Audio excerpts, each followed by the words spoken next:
Dennis Carter, ABC 13 extraordinaire sports director there. He's been there for only a few years now. He'll have his, I think, a magical anniversary coming up next year. We'll talk about that in the weeks, months, years, and millenniums to come. But right now, he joined us to talk sports. We reviewed last week's race at the Brickyard. We talked about the Olympics. High school football is coming right up, and so is college football.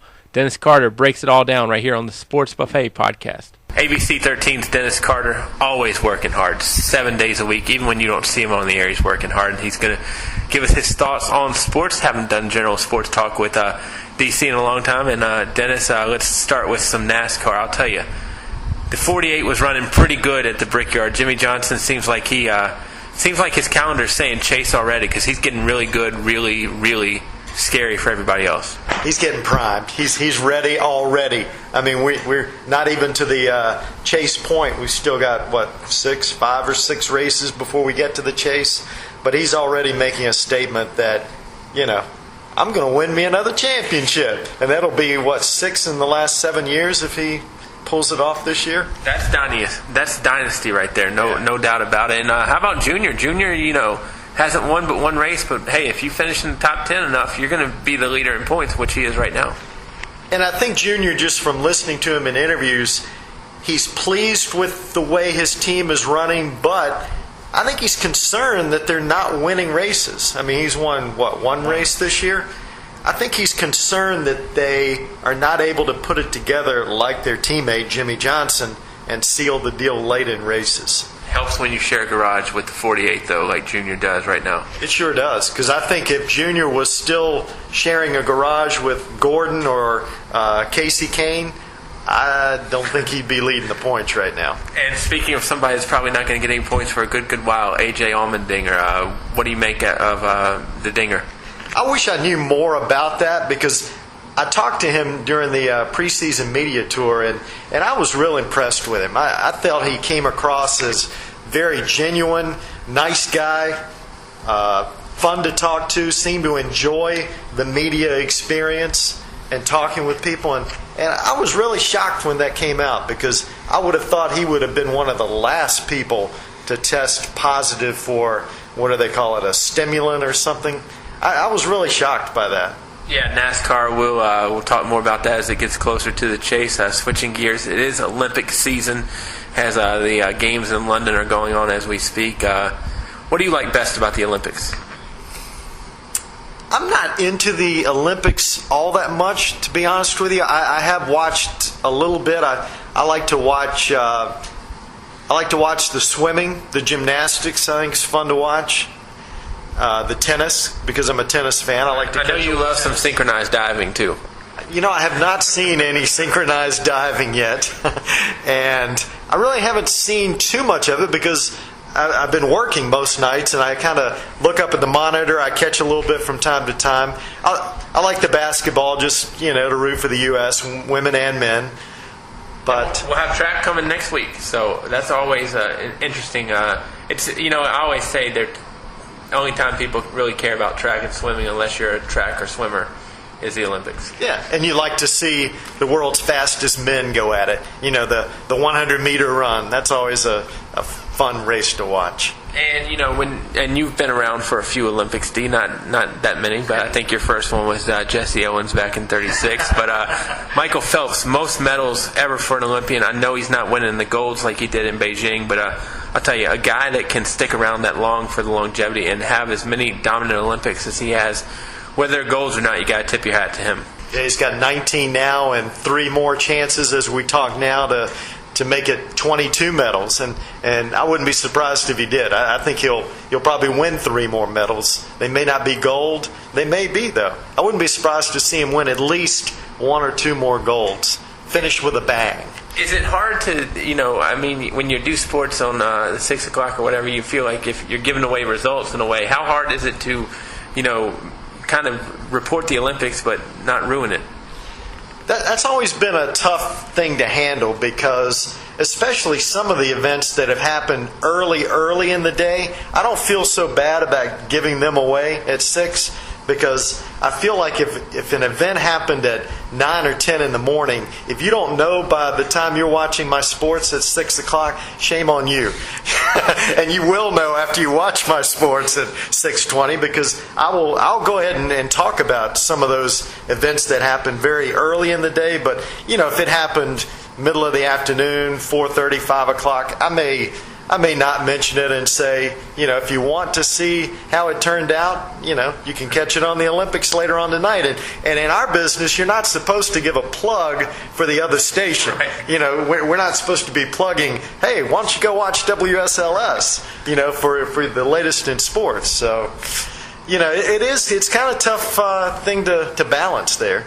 College football never easy, or never, I guess, hard to balance with as many Saturdays as we've got. Season starts pretty soon.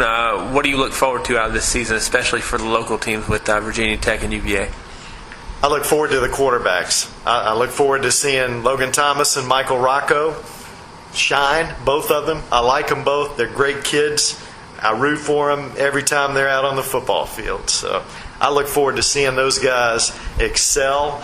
I want to see how Trey Edmonds does at Virginia Tech from Dan River High School. Sounds like they're going to give him a good chance to shine at tailback because they need some help there. Michael Holmes is, I guess, the front runner, the starter coming into training camp. But it sounds like Frank Beamer's going to give Trey Edmonds a good shot to play a lot of tailback as a freshman. And you talk about UVA, you got to hope that Michael Rocco can hold off Philip Sims, who the NCAA declared eligible right away. But it could really give Mike London's squad more of a threat at quarterback too, whether if you've got the pocket passer Rocco or Sims, who's got outstanding skills that we saw in high school here in the state of Virginia. But I think that's always a good problem to have. It's almost like too much pitching. That's going to be a good battle for quarterback. But I think Michael Rocco will be your starter at the beginning of the year, and as long as the Cavaliers play good, solid football, I think he'll keep that starting job. I think he's earned it. And Logan Thomas, like we mentioned, he's the man in Blacksburg, sent out a tweet the other day of saying, hey, it's time for the offense to step up. Tech's been known for that lunch pail and for Beamer ball, but Logan wants that O to get going. I like that. I like that competitive spirit. It's great to talk about your defense and Bud Foster and the lunch pail and all that, but what about us on offense? We got to have something to talk about, to get excited about. So I applaud Logan for doing that. I thought it was a pretty classic. And I think everybody's ready for college football to start on the field because of all the mess we've had off the field with Penn State and everything. I know it's got to be tough if you're a Nittany Lions fan or alum, but I almost would have rather been given the SMU treatment of just suspend the program for 1 year because they really, really got hit hard by the NCAA. They really have, and when you pick up Sports Illustrated and you see "We were Penn State" as the headline of the magazine, it's sad. I mean, it is sad to see what has happened to Penn State. It's going to be tough for them to recover from the penalties. I mean, it could be, are they talking 10 to 15 years before Penn State football is back where it should be? Were the penalties fair in your mind? Because, I heard Brent Musburger on Mike and Mike a few weeks ago talking about it in terms of, he said it's a situation that the courts need to handle, but other people say, people knew about this at Penn State and did nothing about it. The football program needs to be punished as well. And, Jerry Sandusky was in the running for the Virginia job when Al Groh got it. So Mr. Jefferson's University better... as much as people dump on Al Groh, they made the right call, it seems. I don't like the fact that some great football players that have come through Penn State have had all of their wins taken away because of the actions of an assistant football coach and his fellow coaches, other people in the Penn State administration who didn't come forth and report him. I just don't like the fact that those players are being penalized for that. But, I always say, too, they took away Michigan's national runner-up with the Fab Five. But to me, I always say you can't men in black our minds in terms of getting that little flashy thing out. And, I still remember Penn State winning those games. I've got videos to prove Penn State won those games. But, the record books will say differently. And it's very sad that a man who had such... character and a legendary status that Joe Paterno did is now remembered for very much not the right things. And, it's sad. I read that, of course, Frank Beamer won the Joe Paterno Award, last year or 2 years ago. And now it used to be an award that he had on his desk, I believe, and, was proud to show people. And now I don't think it's on his desk anymore. It's a real shame to see how a great coach like that can just have his reputation and all the good things he did as a coach taken away in one full swoop. Seth Greenberg, now an analyst for ESPN. How do you think Coach Greenberg will do in the booth? I think he'll do great. Won't lose. No. and he's always been opinionated. Right. He'll always tell you what he thinks. I think he's going to be great. And I think he's somewhat charismatic too. He and Bruce Pearl both joining the ranks of ESPN. And finally, D, always appreciate your time. And we're going to talk about this in a future podcast. But Football Friday I can see it. It's in the distance to where you can actually see it now. And, without getting specific, I think a lot of good storylines this year coming out of high school football around the area. As we talk 3 weeks from tomorrow, Football Friday's regular season, football practice began in July this year. It's here now. They're out there practicing 2-a-days, whatever they're doing. It's here. And I'm excited. Like you said, great storylines. I think one of the storylines I'm looking forward to, the new coaches in the area and the new teams that they're going to be taking care of. You've got Brad Bradley at Heritage. You've got Ben Martin at EC Glass.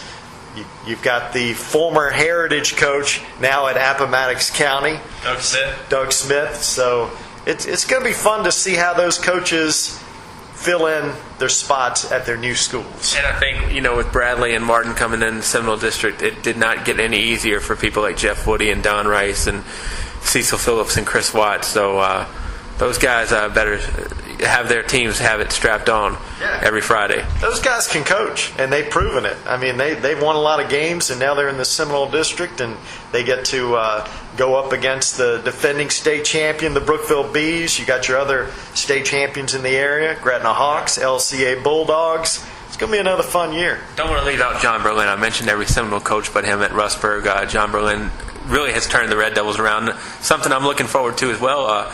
A benefit game coming up here at Amherst County when a team from Georgia, coached by a man I once knew very well, and you covered for many years, Bob Christmas, coming to town. Class, quality guy. It'll be good to see Coach Christmas back in the area and bringing his Georgia team up here to take on the Amherst County Lancers, right? Correct, and Cecil Phillips coached for Coach Christmas down when he went to Georgia, so that's how the connection came about. I didn't realize that. I was talking to Cecil a couple of months ago, and he just happened to throw that out. I didn't realize that he had coached with Bob Christmas. And, the thing I think that makes it greatest about Football Friday is you talk about all these coaches that are great coaches, but, they really appreciate the coverage that guys like you give them, and they're always fun to talk to. I mean, you can't go to Heritage and not enjoy talking to Brad Bradley, or go to Brookville. Well, you can probably not enjoy talking to Jeff Woody. No, I'm just kidding because I care. Don Rice, I mean, all those guys are just fun to talk to, and, they really make you feel welcome when you go there. Yeah, they're good people, and we appreciate, good treatment from them, and in turn, we like to go out and cover their games and give them good publicity as well. So it's a good give and take relationship I think we have with area coaches. Win-win for all parties. D, as always, we appreciate it, and we'll talk to you soon. Thanks, Bob. Appreciate it.